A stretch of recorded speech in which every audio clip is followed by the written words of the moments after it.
सो hi hello everyone, मेरा नाम है मनीष भारद्वाज और आपका बहुत बहुत स्वागत है हमारे प्लेटफॉर्म लोकेश सर नोट्स पर। आज इस वीडियो के अंदर इस पूरी की पूरी मैराथन के अंदर हम लगभग 80 से 90 क्वेश्चंस लेंगे जो कि केवीएस जीके के पर्सपेक्टिव से आपके लिए बहुत इंपॉर्टेंट रहने वाले हैं। और अगर आपका फीडबैक बहुत अच्छा रहता है इस मैराथन को लेकर के तो आगे भी जब तक आपका केवीएस का एग्जाम नहीं हो जाता हम इस सीरीज को कंटिन्यू करेंगे। तो चलिए स्टार्ट करते हैं अपने सबसे पहले क्वेश्चन के साथ।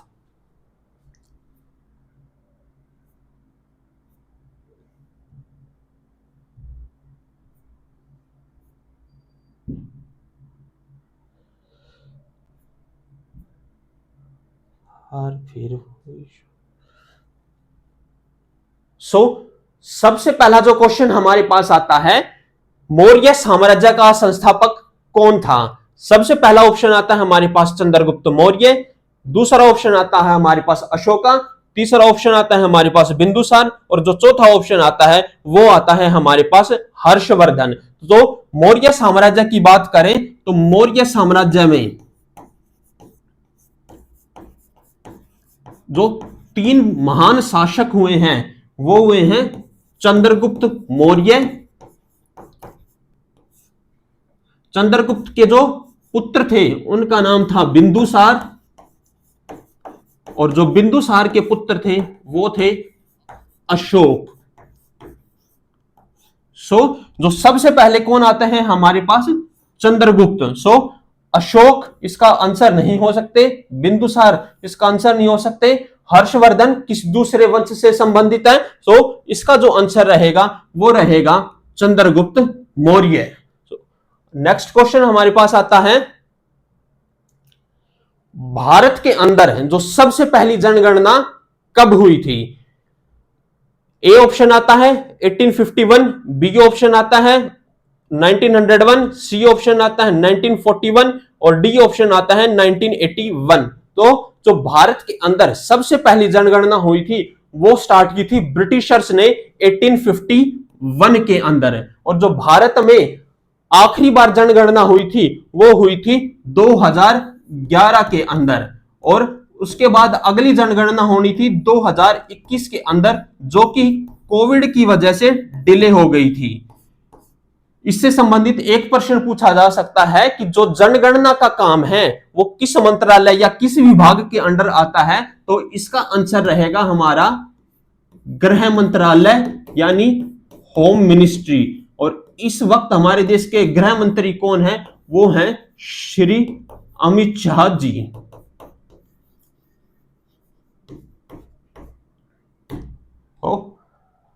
आई होप आपको इस समझ आया होगा। अब हम अपना नेक्स्ट क्वेश्चन लेते हैं।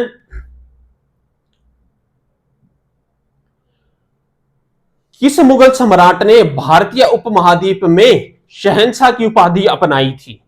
नंबर ऑप्शन ए आता है हमारे पास बाबर, ऑप्शन बी आता है हमारे पास अकबर, ऑप्शन सी आता है हमारे पास शाहजहां और ऑप्शन डी आता है हमारे पास औरंगजेब। जो मुगल साम्राज्य था, मुगल साम्राज्य का जो संस्थापक है वो है बाबर, जिन्होंने मुगल साम्राज्य की स्थापना की थी। बाबर के जो पुत्र थे वो थे हुमायूं, और जो हुमायूं का पुत्र था वो था अकबर, और अकबर ने ही शहंशाह की उपाधि को धारण किया था। तो इसका आंसर रहेगा हमारा अकबर। अकबर ने एक धर्म की भी स्थापना की थी जिसे दीन ए इलाही नाम से जाना जाता है। जितने भी मुगल साम्राज्य के अंदर शासक हुए हैं उन सभी शासकों के अंडर जो अकबर था उसको सबसे ज्यादा टॉलरेंट और सबसे ज्यादा सभी धर्मों का सम्मान करने वाला शासक माना जाता है।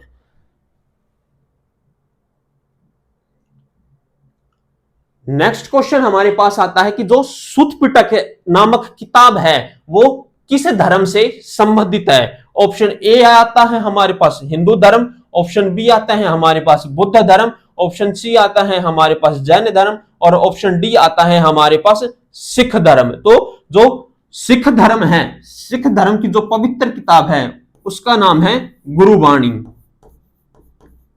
जिसके अंदर सिखों की जितनी भी टीचिंग्स हैं उन सभी को एक जगह कंपाइल किया गया है। जो हिंदू धर्म है उसकी जो पवित्र किताब है उसका नाम है भगवत गीता।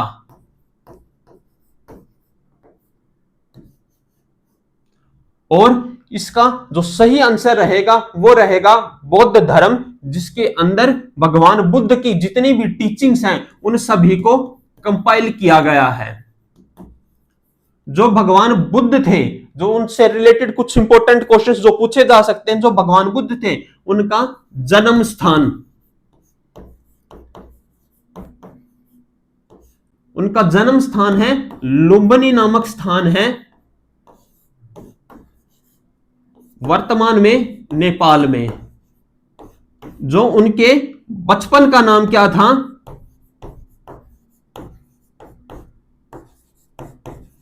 उनके बचपन का नाम था सिद्धार्थ, और उनके पुत्र का नाम था राहुल। सो नेक्स्ट क्वेश्चन हमारे पास आता है,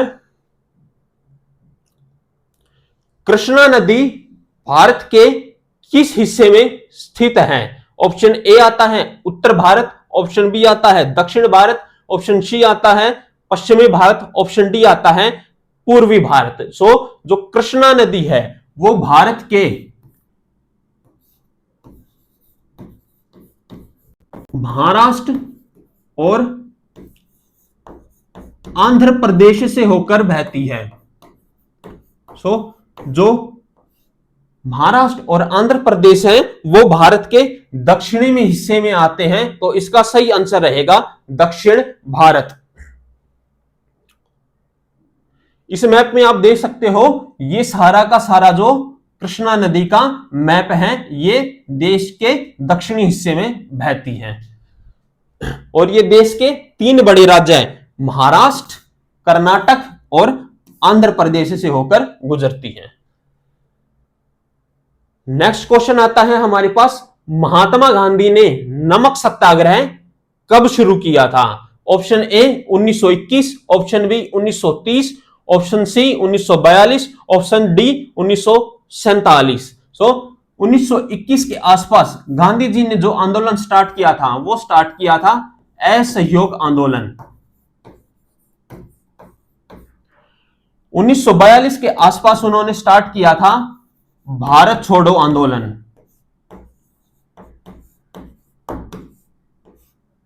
और 1947 में हमें यानी भारत को आजादी मिल गई थी। तो इसका जो सही ऑप्शन रहेगा वो रहेगा 1930, जब गांधी जी ने नमक सत्याग्रह स्टार्ट किया था। और नमक सत्याग्रह में गांधी जी ने क्या किया था? गांधी जी ने अपने 78 फॉलोअर्स के साथ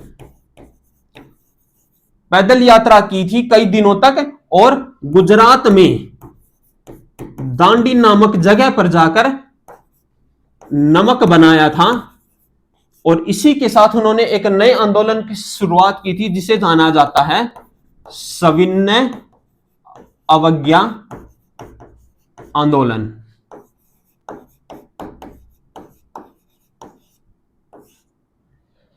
सो नेक्स्ट क्वेश्चन जो हमारे पास आता है, विजय पर्व भारत में किस विजय के उपलक्ष्य में बनाया जाता है? सबसे पहला ऑप्शन आता है भारत का स्वतंत्रता संग्राम, जो कि आंसर नहीं हो सकता क्योंकि भारत का जो स्वतंत्रता संग्राम था उसको जो हम सेलिब्रेट करते हैं, जब 1947 में हमें आजादी मिली थी तो उसे हम हर साल 15 अगस्त को स्वतंत्रता दिवस के रूप में बनाते हैं।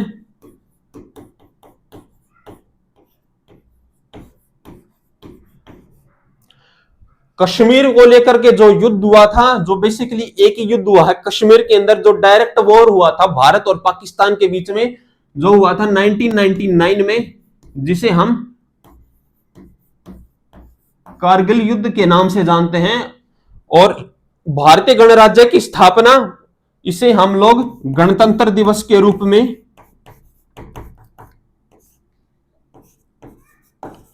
हर साल 26 जनवरी को बनाते हैं। सो इसका सही ऑप्शन रहेगा ऑप्शन 3। 1971 में भारत और पाकिस्तान के बीच में जो युद्ध हुआ था और उससे एक नए देश का जन्म हुआ था और उस देश का नाम है Bangladesh.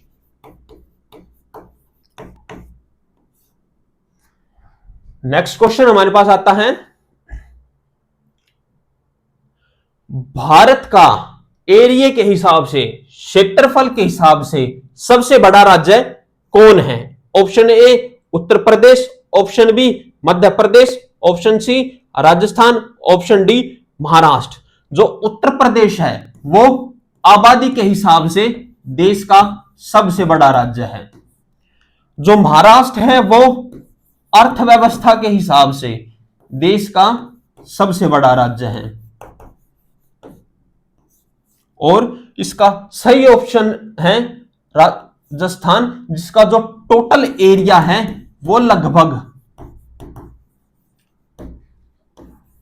3 lakh square kilometre square के आसपास आता है। इस लिस्ट में आप देख सकते हो एरिया के हिसाब से जो सबसे नंबर 1 राज्य है वो है राजस्थान, जिसका एरिया 3,42,239 किलोमीटर के हिसाब से नंबर 1 पर है। दूसरे नंबर पर आता है हमारे पास मध्य प्रदेश, तीसरे नंबर पर आता है हमारे पास महाराष्ट्र और चौथे नंबर पर आता है हमारे पास उत्तर प्रदेश। नेक्स्ट ऑप्शन हमारे पास आता है, चंद्रगुप्त मौर्य की राजधानी कहां थी? तो जो चंद्रगुप्त मौर्य थे उन्होंने किस वंश की स्थापना करी थी? मौर्य वंश की।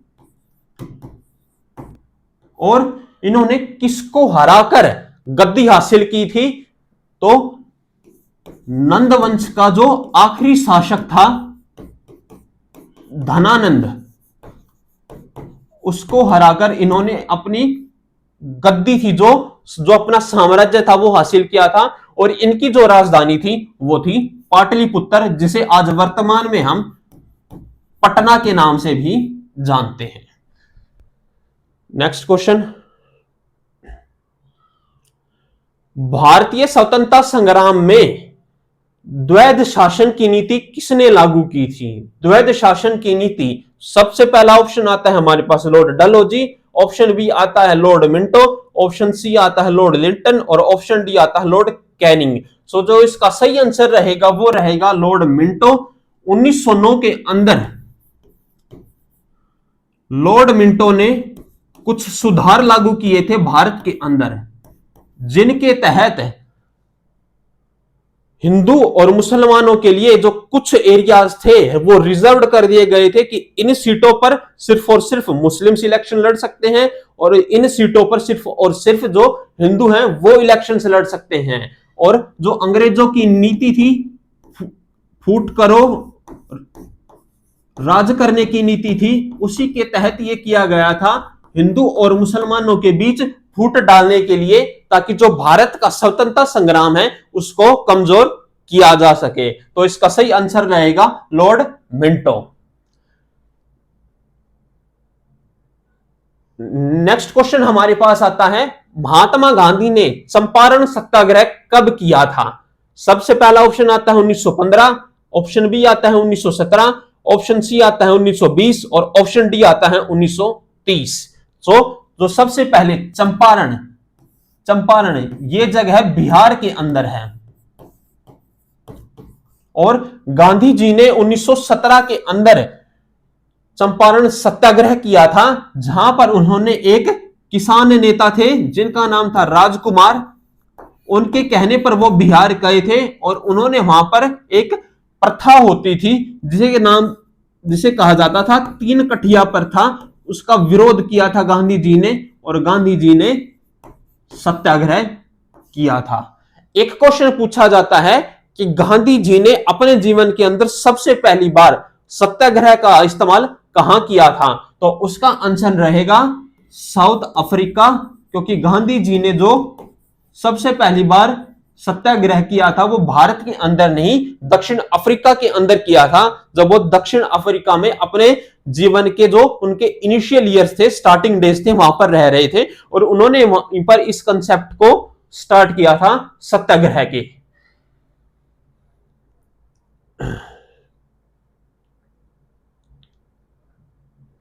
नेक्स्ट क्वेश्चन हमारे पास आता है, जो भारत का संविधान था वो कब लागू हुआ था? ऑप्शन ए आता है 15 अगस्त 1947, ऑप्शन बी आता है 26 जनवरी 1950, ऑप्शन सी आता है 15 अगस्त 1950 और ऑप्शन डी आता है 26 जनवरी 1947। तो हम सब लोग जानते हैं कि जब भारत का संविधान जिस दिन लागू हुआ था उस दिन को हम किस रूप में बनाते हैं? उस दिन को हम लोग गणतंत्र दिवस के रूप में बनाते हैं। गणतंत्र दिवस यानी 26 जनवरी, और जो भारत का संविधान था वो 26 जनवरी 1950 को लागू हुआ था।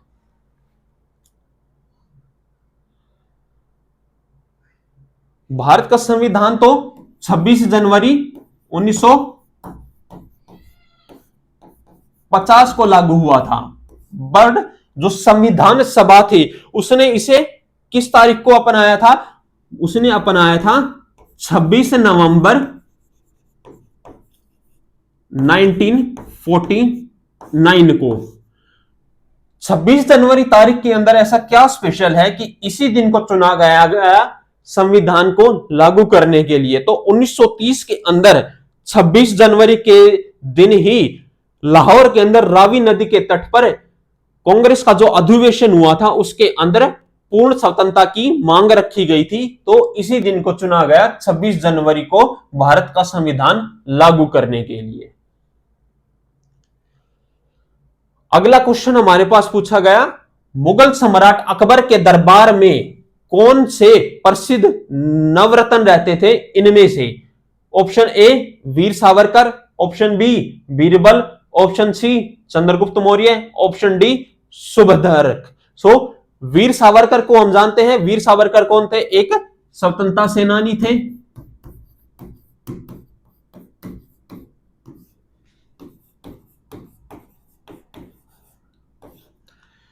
चंद्रगुप्त मौर्य का मुगल साम्राज्य से कोई लेना देना ही नहीं है। सुभद्रक एक कवि थे। तो इसका जो सही ऑप्शन है वो रहेगा बीरबल, जो कि अकबर के दरबार में नवरत्न रहते थे। नवरत्न एक ऐसा कंसेप्ट था कि अकबर के दरबार में 9 लोग रहते थे जिनका अलग अलग एरियाज में अपना स्पेशलाइजेशन था, और जो अकबर को गाइड करते थे उसका जो शासन व्यवस्था थी उसको बनाए रखने के लिए। उनमें से एक थे बीरबल। अकबर के जो नवरत्न थे उनमें राजा मानसिंह थे, हकीम हुमाम थे, मुल्ला दो प्याजा थे, रहीमदास थे, टोडरमल थे, तानसेन थे, अबू फजल थे, फैजी थे और बीरबल थे। तानसेन को हम सब लोग जानते हैं संगीत के लिए, तो ये हमें याद रखना है। अगला क्वेश्चन आता है हमारे पास, भारत के अंदर बौद्ध धर्म के प्रसार में सबसे ज्यादा भूमिका किस शासक ने निभाई थी? तो जो पहला ऑप्शन आता है हमारे पास चंद्रगुप्त मौर्य, ऑप्शन बी आता है हमारे पास अशोक, ऑप्शन सी आता है हमारे पास सम्राट विक्रमादित्य और ऑप्शन डी आता है महात्मा गांधी। तो हम सब लोग जानते हैं कि भारत में जो बौद्ध धर्म था वो किस वंश के जो कॉन्टेम्पररी था, किस उसके समकालीन था, वो था मौर्य वंश। और मौर्य वंश के अंदर जो अशोक थे उन्होंने बौद्ध धर्म के प्रचार में बहुत बड़ी भूमिका निभाई थी। अशोक का जो हृदय परिवर्तन हुआ था कलिंग युद्ध के बाद।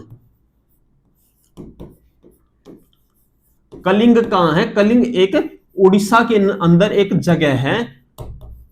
कलिंग युद्ध के अंदर इतनी मारकाट हुई थी कि जो अशोक था उसका हृदय परिवर्तन हो गया था और उसने अपने लाइफ टाइम के लिए जो हथियार थे वो त्याग दिए थे और उसने अपने पूरे जीवन काल के लिए बौद्ध धर्म को अपना लिया था। उसने जो अहिंसा का रास्ता था वो अपना लिया था और उसने बौद्ध धर्म के प्रचार के लिए अपने पुत्र, अपनी पुत्री को दूसरे देशों में भेजा। चीन में अपने कुछ अनुयायियों को भेजा, अपने कुछ फॉलोवर्स को भेजा, श्रीलंका के अंदर लोगों को भेजा और शिलालेखों का निर्माण करवाया जिस पर जो उसके संदेश थे अशोक के बुद्ध धर्म को लेकर, जो अहिंसा का मार्ग है उसको अपनाने को लेकर उसने जो अपनी प्रजा थी उसको प्रोत्साहित किया था कि अपने जीवन के अंदर अहिंसा का जो रास्ता है उसको अपनाया जाए।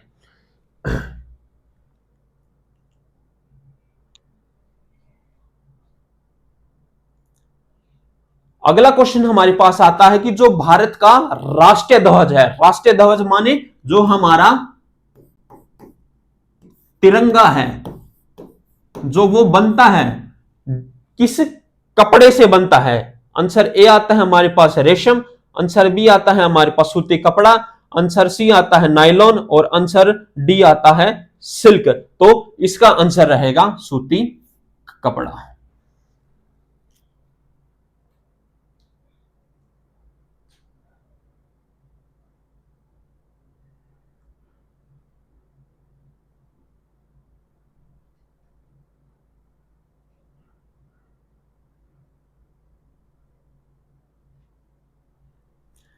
तो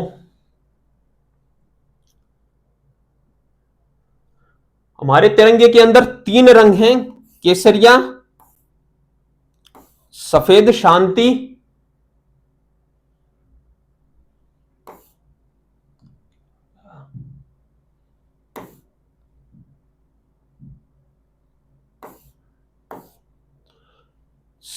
जो केसरिया रंग है वो बलिदान और साहस का प्रतीक है, जो सफेद रंग है वो शांति और सत्य का प्रतीक है, और जो हरा रंग है वो समृद्धि और उर्वरता यानी हरियाली का प्रतीक है। वो हमारे देश का जो किसान संगठन है, जो हमारे देश का जो किसान वर्ग है, जो खेती के अंदर रहता है और जो भारत की जो पूरी की पूरी जो अनाज की व्यवस्था करता है उसे दर्शाता है।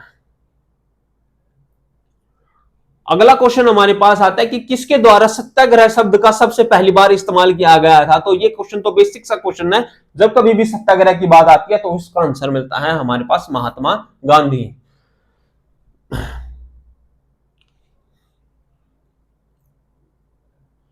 अगला क्वेश्चन हमारे पास आता है पृथ्वी के किस भाग में सबसे अधिक जल है? ऑप्शन ए महासागर, ऑप्शन बी नदियां, ऑप्शन सी झीलें और ऑप्शन डी तालाब। जो इसका आंसर रहेगा वो रहेगा महासागर। जो हमारी पूरी धरती पर जितना भी जल है उसका लगभग 97% जल कहां देखने को मिलता है? वो हमें महासागर में देखने को मिलता है। नेक्स्ट क्वेश्चन हमारे पास आता है भारत का जो राष्ट्रीय ध्वज है, जो हमारा तिरंगा है, वो किसके द्वारा डिजाइन किया गया है?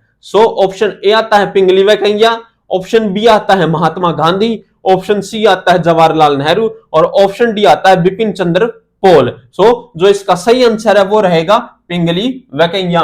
इन्होंने ही हमारे राष्ट्रीय ध्वज को डिजाइन किया था। साल 1921 में इन्होंने सबसे पहली बार जो हमारा राष्ट्रीय ध्वज का था उसको डिजाइन किया था, और इसने सबसे पहली बार केसरिया और हरे रंग को इंक्लूड किया था। यानी 1921 के अंदर इन्होंने सबसे पहली बार जो डिजाइन दिया उसके अंदर सिर्फ और सिर्फ केसरिया और हरा रंग था। गांधी जी के कहने पर इन्होंने उसके अंदर सफेद रंग को इंक्लूड किया, और जालंधर के लाला हंसराज के कहने पर उसमें जो अशोक का चक्र है उसको शामिल किया था। भारत का जो राष्ट्रीय ध्वज है उसका डिजाइन किसने दिया था? पिंगली वेंकैया ने। साल 1921 के अंदर उन्होंने केसरिया और हरा रंग दिया था सिर्फ भारत के ध्वज के लिए। फिर एक जालंधर के रहने वाले लाला हंसराज थे, उनके कहने पर उसने इसके अंदर जो अशोक चक्र है उसको सम्मिलित किया था, और गांधी जी के कहने पर इन्होंने इसके अंदर जो सफेद रंग है उसको इंक्लूड किया था, उसको शामिल किया था। नेक्स्ट क्वेश्चन आता है हमारे पास भारत में किसे लोकनायक कहा जाता है? सबसे पहला ऑप्शन आता है महात्मा गांधी, ऑप्शन बी आता है जयप्रकाश नारायण, ऑप्शन सी आता है जवाहरलाल नेहरू और ऑप्शन डी आता है नेताजी सुभाष चंद्र बोस। महात्मा गांधी को तो हम सब लोग महात्मा की उपाधि से जानते हैं। जो जवाहरलाल नेहरू थे, जो भारत के प्रथम प्रधानमंत्री थे, उन्हें हम सब लोग चाचा कहकर बुलाते हैं, और जो सुभाष चंद्र बोस थे उन्हें हम नेताजी की उपाधि से जानते हैं। तो इसका जो सही आंसर है वो रहेगा जयप्रकाश नारायण, जिसे हम लोकनायक के नाम से जानते हैं, जो जयप्रकाश नारायण जी थे, उन्होंने जब देश के अंदर इमरजेंसी लगी थी उस टाइम पर उन्होंने एक बहुत महत्वपूर्ण भूमिका निभाई थी, और उन्हीं के जन आंदोलन से ही प्रेरित होकर के भारत में जो आज के वर्तमान पॉलिटिशियंस है, जो समाजवादी विचारधारा का समर्थन करते हैं, जिस तरीके से नीतीश यादव जी, लालू प्रसाद यादव जी और जो मुलायम सिंह यादव जी थे, ये सभी का उसी आंदोलन से उदय हुआ था। यानी जो जयप्रकाश नारायण जी थे 1971 और 1970s के अंदर जो इनका आंदोलन हुआ था, उस आंदोलन ने भारत को वर्तमान राजनीति के लिए बहुत बड़े बड़े नेता दिए थे।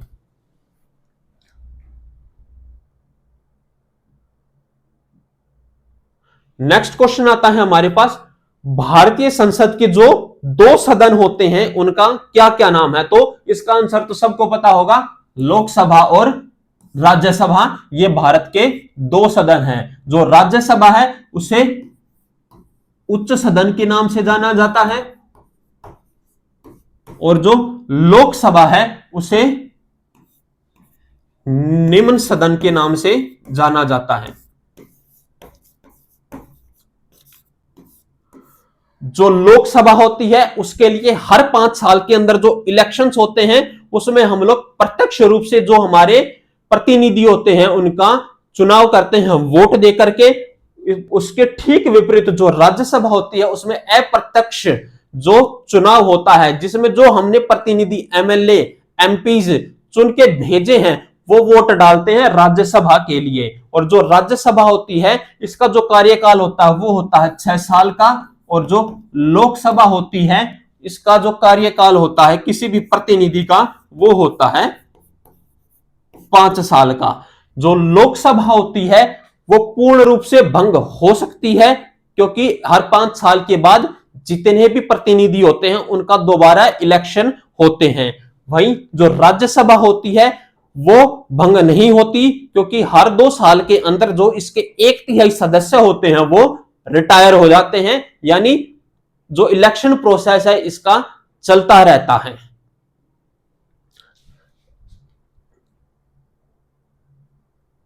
नेक्स्ट क्वेश्चन आता है हमारे पास, जो हमारी संविधान सभा थी, जो हमारी कॉन्स्टिट्यूशन असेंबली थी, यानी जिन लोगों ने, जिस सभा ने हमारा जो संविधान था, जो भारत का संविधान था उसका निर्माण किया था, उसकी जो पहली बैठक थी वो कब हुई थी? सो ऑप्शन ए आता है 26 जनवरी 1950, ऑप्शन बी आता है 15 अगस्त 1947, ऑप्शन सी आता है 9 दिसंबर 1946, ऑप्शन डी आता है 14 अगस्त 1947। सो 26 जनवरी 1950 को तो संविधान बनाने का जो काम था वो पूरा हो चुका था और इस दिन संविधान लागू हुआ था।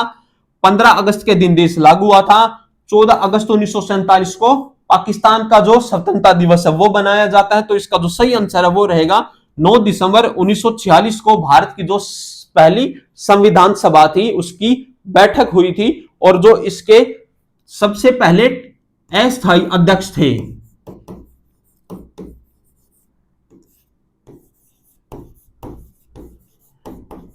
वो कौन थे? सच्चिदानंद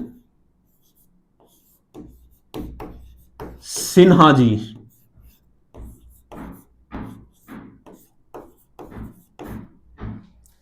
संविधान सभा की जो अध्यक्ष से रिलेटेड क्वेश्चंस आते हैं उनको लेकर के काफी कंफ्यूजन रहता है इस बात को लेकर के कि जो संविधान सभा के जो अध्यक्ष थे वो थे डॉक्टर राजेंद्र प्रसाद।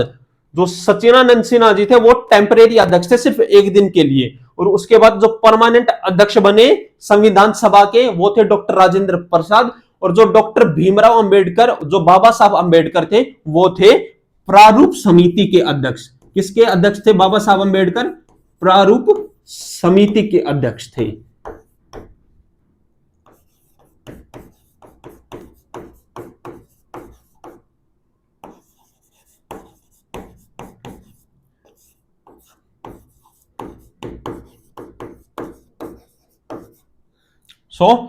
प्रारूप समिति के अध्यक्ष थे बाबा साहब भीमराव अंबेडकर, और जो संविधान सभा के अध्यक्ष थे वो थे डॉक्टर राजेंद्र प्रसाद, जो बाद में चल करके 1950 से लेकर 1962 तक भारत के प्रथम राष्ट्रपति बने।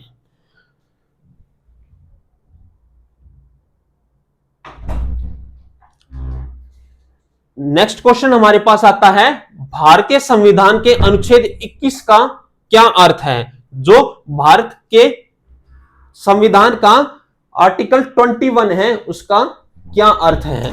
तो भाषा का अधिकार देना ऑप्शन ए, ऑप्शन बी समानता का अधिकार, ऑप्शन सी जीवन और व्यक्तित्व स्वतंत्रता का अधिकार, ऑप्शन डी धर्मनिरपेक्षता का अधिकार। सो इसका आंसर रहेगा ऑप्शन सी जीवन और व्यक्तिगत स्वतंत्रता का अधिकार। इस फिगर में हम देख सकते हैं कि आर्टिकल 21 है जो वो हमें ये सब अधिकार देता है। आर्टिकल 21 के तहत हमें मिलता है निजता का अधिकार,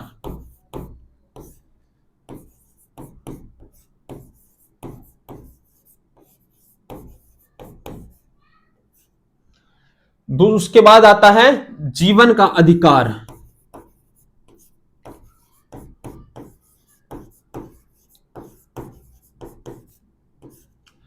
फिर आता है राइट टू फ्रीडम स्वतंत्रता का अधिकार, फिर आता है right to education. Right to education के अंतर्गत 6 से 14 साल के जितने भी बच्चे होते हैं उनके लिए मुफ्त शिक्षा का प्रावधान करना हमारी सरकार की जिम्मेदारी होती है। उसके बाद आता है राइट टू मैरी विवाह करने का अधिकार, यानी आप जिस इंसान से चाहे उस इंसान से शादी कर सकते हैं। इसके लिए आपको कोई भी बाध्य नहीं कर सकता कि आपको इसी पर्टिकुलर इंसान से विवाह करना पड़ेगा।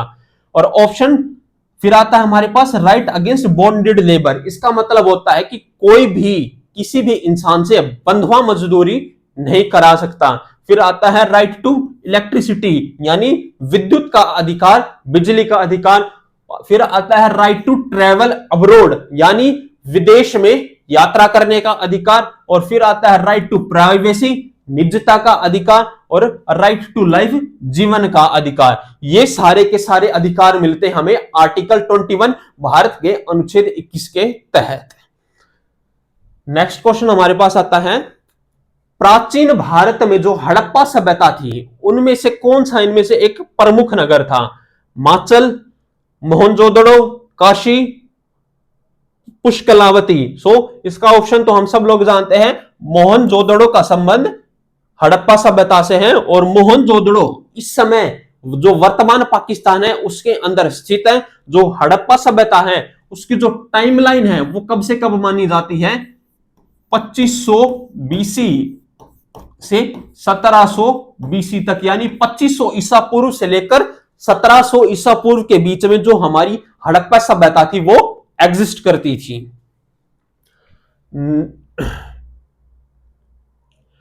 नेक्स्ट ऑप्शन हमारे पास आता है, महाजनपद किसका उदाहरण है?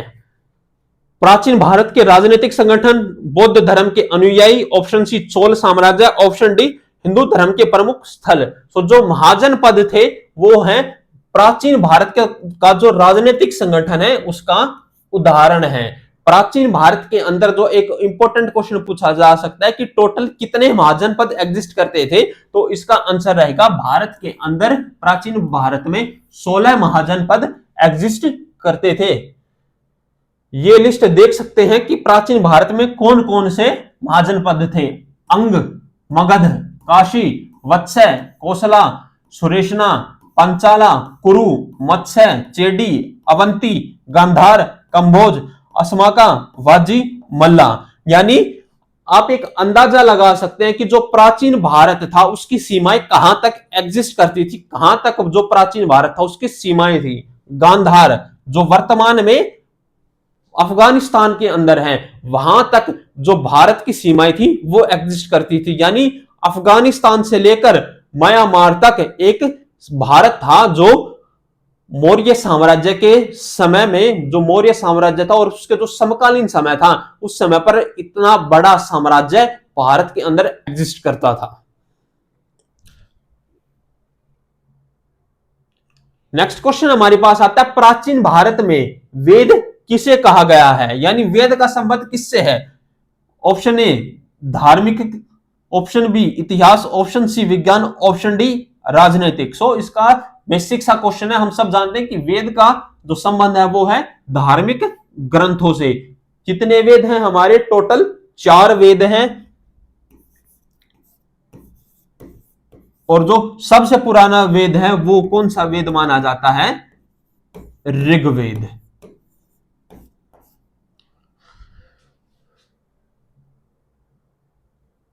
इससे आप देख सकते हैं जो हमारा ऋग्वेद है उसके अंदर हमें क्या देखने को मिलता है, उसमें जो इंद्रदेव, सोमदेव, उनकी प्रशंसा की गई है। सामवेद के अंदर जो हमारा संगीत है, जो भारतीय संगीत है, उसका उल्लेख किया गया है। यजुर्वेद के अंदर जितने भी जो पूजा पाठ की विधि होती है, जो रीति रिवाज होते हैं, उसका वर्णन किया गया है। और अथर्ववेद के अंदर जो हमारी विज्ञान है, जो गणित है, जो आयुर्वेद है, उसका एक्सप्लेनेशन की गई है।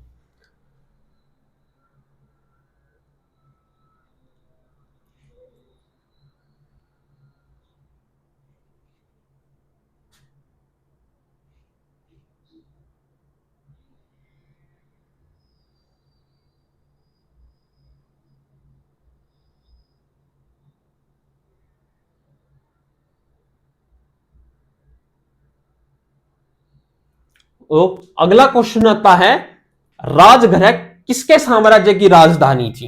राजगृह मतलब किसके राज साम्राज्य की राजधानी थी? ऑप्शन ए आता है चंद्रगुप्त मौर्य, ऑप्शन बी आता है बिंबिसार, ऑप्शन सी आता है अशोक, ऑप्शन डी आता है महात्मा गांधी। तो जो इसका सही आंसर रहेगा वो रहेगा बिंबिसार। जो बिंबिसार थे वो जो भगवान बुद्ध थे उनके समकालीन थे, और जो बिंबिसार थे उन्होंने भगवान बुद्ध को अपने साम्राज्य में रहने के लिए जगह दी थी। तो इसका आंसर रहेगा बिंबिसार। जो बिंबिसार थे वो महात्मा बुद्ध के क्या थे? मित्र थे और उनके संरक्षक थे, और उन्होंने भगवान बुद्ध से प्रेरित होकर बौद्ध धर्म को ग्रहण किया था। अगला क्वेश्चन आता है, शिकागो में 1893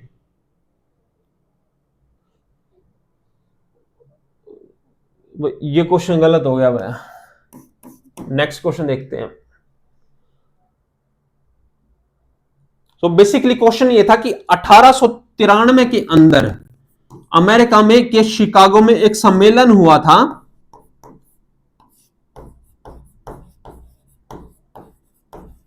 वहां पर भारत का प्रतिनिधित्व किसने किया था? यानी एक तरीके से भारत को जो रिप्रेजेंट किसने किया था, वो किया था स्वामी विवेकानंद ने।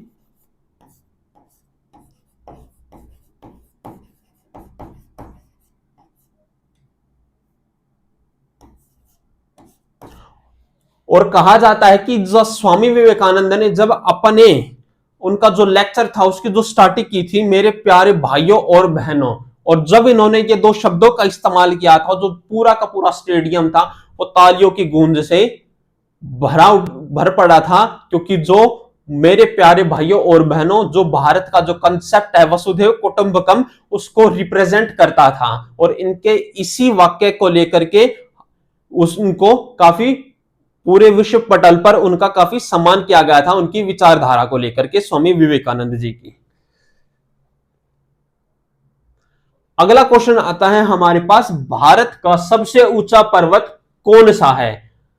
Option A Kanchenjunga, option B Everest, option C Nanda Devi, option D mount Kailash. So जो इसका सही आंसर है वो रहेगा कंचनजंगा। जो कंचनजंगा है वो भारत का सबसे ऊंचा पर्वत है, जिसकी ऊंचाई कितनी है? 8,586 मीटर, और ये भारत और नेपाल की सीमा पर स्थित है। अब देखते हैं कि पूरे विश्व में जो सबसे बड़े जो सबसे बड़े पर्वत हैं, जो चोटियां हैं, उनमें सबसे नंबर 1 पर आता है माउंट एवरेस्ट, जिसकी ऊंचाई है 8,848 मीटर। नंबर 2 पर आता है K2, जिसकी ऊंचाई है 8,611, और नंबर 3 पर आता है कंचनजंगा, जिसकी ऊंचाई है 8,586 मीटर। ये क्वेश्चन हम पहले भी कर चुके हैं कि संविधान सभा के अध्यक्ष कौन थे? Option A B.R. Ambedkar, option B Jawaharlal Nehru, option C Rajendra Prasad, option D Sardar Patel. तो हम जानते हैं कि जो संविधान सभा के अध्यक्ष थे वो थे हमारे डॉक्टर राजेंद्र प्रसाद, और जो डॉक्टर भीमराव अंबेडकर थे वो थे हमारे प्रारूप समिति के अध्यक्ष। Next question. यहां पर कुछ फैक्ट्स दिए गए हैं जो संविधान सभा से रिलेटेड जो पूछ लिए जाते हैं, तो वो हम देख लेते हैं कि भारतीय संविधान सभा की जो पहली बैठक थी वो हुई थी 9 दिसंबर 1946 को। 9 दिसंबर 1946 से पहले जो भारत था वो आजाद नहीं हुआ था। तो जो संविधान सभा बनी थी उस संविधान सभा में जो पाकिस्तान का प्रतिनिधित्व करने वाले लोग थे वो भी शामिल थे। तो शुरू में संविधान सभा में टोटल कितने सदस्य थे 389, बट 15 अगस्त 1947 को भारत आजाद हो गया तो फिर से एक नई संविधान सभा का गठन किया गया, और उस संविधान सभा में टोटल कितने लोग थे 299 लोग। डॉक्टर राजेंद्र प्रसाद थे वो संविधान सभा के स्थायी अध्यक्ष रहे, और जो अस्थायी अध्यक्ष थे वो थे सच्चिदानंद सिन्हा जी, और जो ड्राफ्टिंग कमेटी थी यानी जो प्रारूप समिति थी उसके अध्यक्ष थे डॉक्टर भीमराव अंबेडकर, जिन्हें संविधान के जनक के रूप में भी कहा जाता है, यानी फादर ऑफ इंडियन कॉन्स्टिट्यूशन, यानी भारतीय संविधान का जनक किसे कहा जाता है, डॉक्टर भीमराव अंबेडकर को।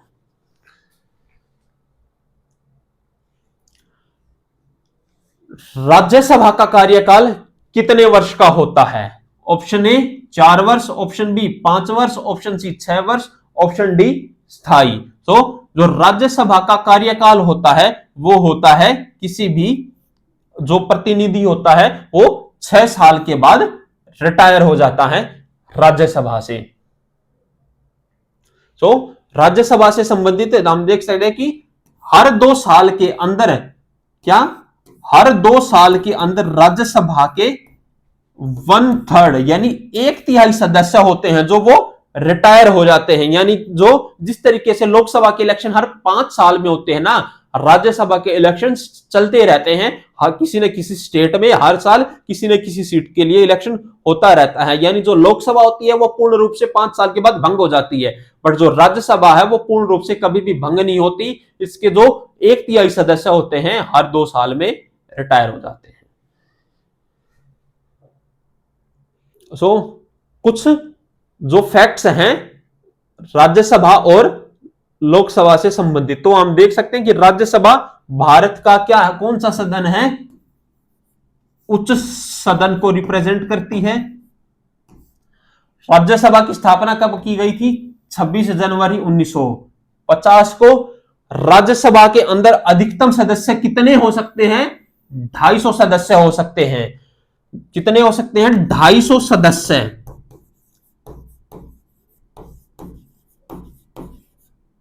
अधिकतम हो सकते हैं, जिनमें से जो 233 सदस्य होंगे वो तो आएंगे राज्य से, और जो बचे हुए 12 सदस्य आएंगे भारत के जो केंद्र शासित प्रदेश है उनसे।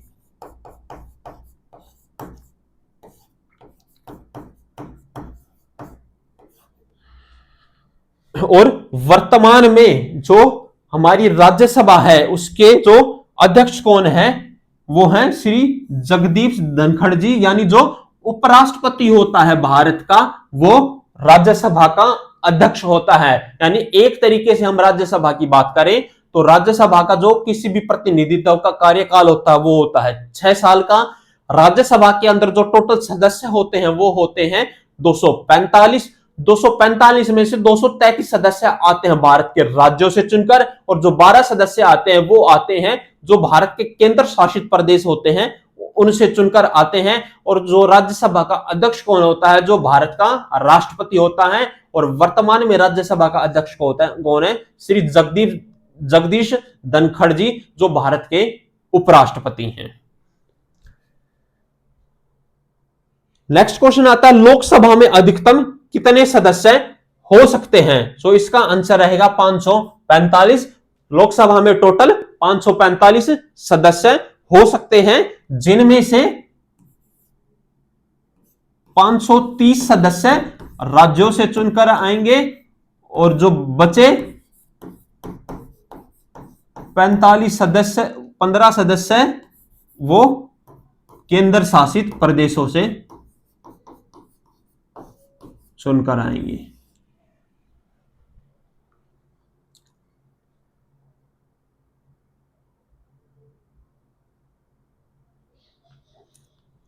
पहले जो भारत की राज्यसभा, जो भारत की लोकसभा होती थी, उसके अंदर 2 एंग्लो इंडियन भी होते थे,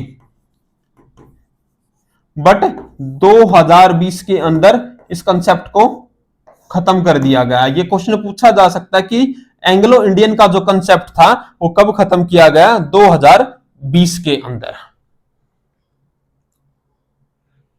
जो संविधान, जो भारत की लोकसभा, उससे कुछ रिलेटेड फैक्ट्स हैं कि भारत की जो लोकसभा थी उसका सबसे पहली बैठक कब हुई थी? 13 मई 1952 को। यानी भारत के अंदर जो सबसे पहले आम चुनाव हुए थे, जो जनरल इलेक्शंस हुए थे, वो हुए थे 1951 और 1952 के बीच में। और जो भारत की सबसे पहली बैठक थी, जो भारत की सबसे पहली सरकार चुन करके आई थी, वो थी 13 मई 1952 को, उसको सबसे पहली बैठक हुई। और जो लोकसभा का अध्यक्ष होता है उसका चुनाव कौन करते हैं? उसका चुनाव जो सदस्य चुन करके आते हैं वो करते हैं। और इस समय में वर्तमान में जो लोकसभा के अध्यक्ष हैं वो हैं ओम बिरला जी।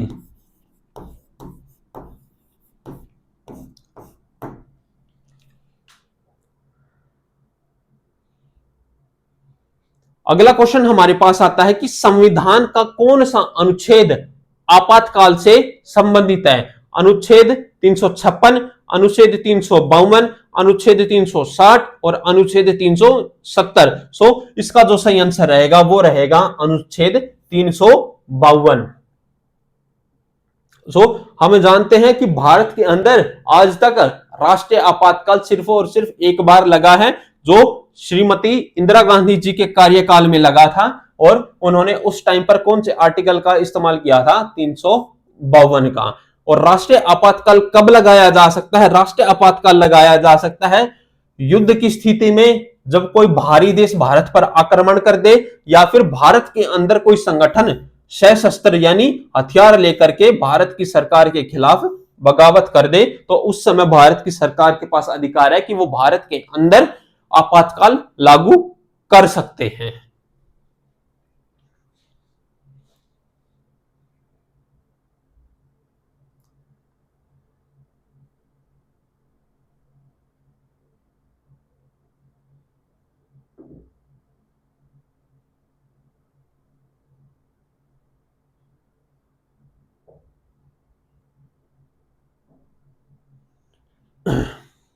तो नेक्स्ट क्वेश्चन हमारे पास आता है, भारत में संविधान संशोधन प्रक्रिया किस अनुच्छेद के तहत की जाती है? यानी जब कभी भी भारत का जो संविधान है उसके अंदर अगर हमें कुछ बदलाव करने हैं, कुछ अमेंडमेंट्स करने हैं, कुछ संशोधन करने हैं, तो उसको लेकर के जो पूरा का पूरा प्रोसेस हमें फॉलो करना पड़ता है, वो भारत के संविधान के किस आर्टिकल, किस अनुच्छेद में दिया गया है? तो इसका जो सही आंसर रहेगा वो रहेगा आर्टिकल 368।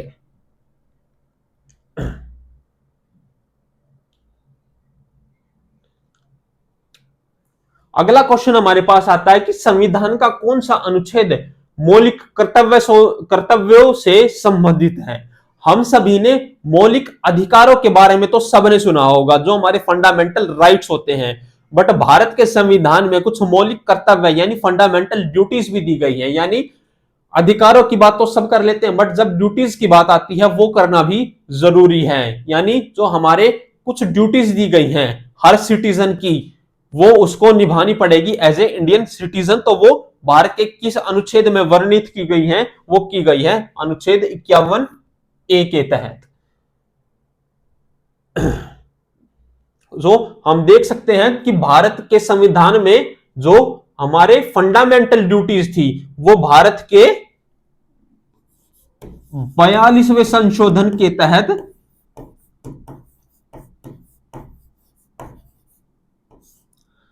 जोड़ी गई थी। और 42वां संशोधन हमारा कब हुआ था?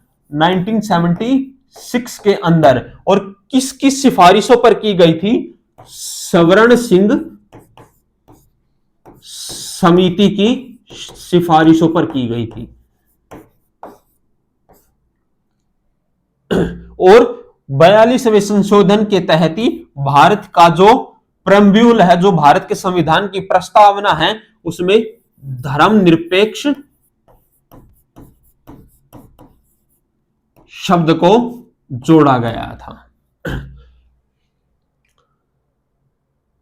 नेक्स्ट क्वेश्चन हमारे पास आता है कि भारत के संविधान में, यानी जो इंडिया का कॉन्स्टिट्यूशन है, उसके अंदर टोटल नंबर ऑफ आर्टिकल्स कितने हैं? तो इसका जो सही आंसर है वो रहेगा 395। जब भारत का संविधान बना था उस टाइम पर उसके अंदर टोटल कितने आर्टिकल्स थे? 395। बट वर्तमान में भारत के संविधान में कितने अनुच्छेद हो चुके हैं? टोटल 448। मूल रूप से संविधान में कितने अनुच्छेद थे? 395। यानी 26 जनवरी 1950 को जब भारत का संविधान लागू हुआ तो उस टाइम पर 395 अनुच्छेद थे। बट वर्तमान में जिस तरीके से अमेंडमेंट्स होते गए, संशोधन होते गए, तो इन अनुच्छेदों की जो संख्या थी वो बढ़ती गई। और वर्तमान में टोटल कितने अनुच्छेद हैं? 448। भारत के संविधान में भाग कितने हैं? 22। और अनुसूचियां कितनी हैं? 12। और एक क्वेश्चन और पूछा जाता है कि अभी तक, इस समय तक भारत का जो संविधान है उसके अंदर कितने अमेंडमेंट्स हो चुके हैं, कितने संशोधन हो चुके हैं? तो अब तक भारत के संविधान में 106 अमेंडमेंट्स, 106 संशोधन हो चुके हैं। तो नेक्स्ट क्वेश्चन हमारे पास आता है, दीन इलाही धर्म की शुरुआत किसने की थी? ये हम पीछे पढ़ चुके हैं कि दीन इलाही धर्म की शुरुआत किसने की थी? अकबर। और दीन इलाही धर्म को अपनाने वाला सिर्फ एक इंसान था, उसका नाम था बीरबल।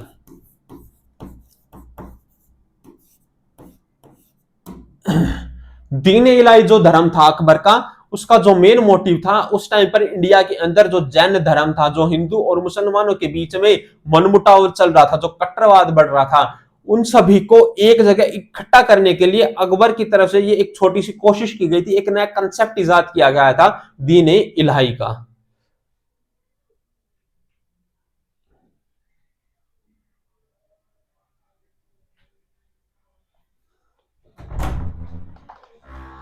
सर शट डाउन हो गया। इलेक्ट्रिसिटी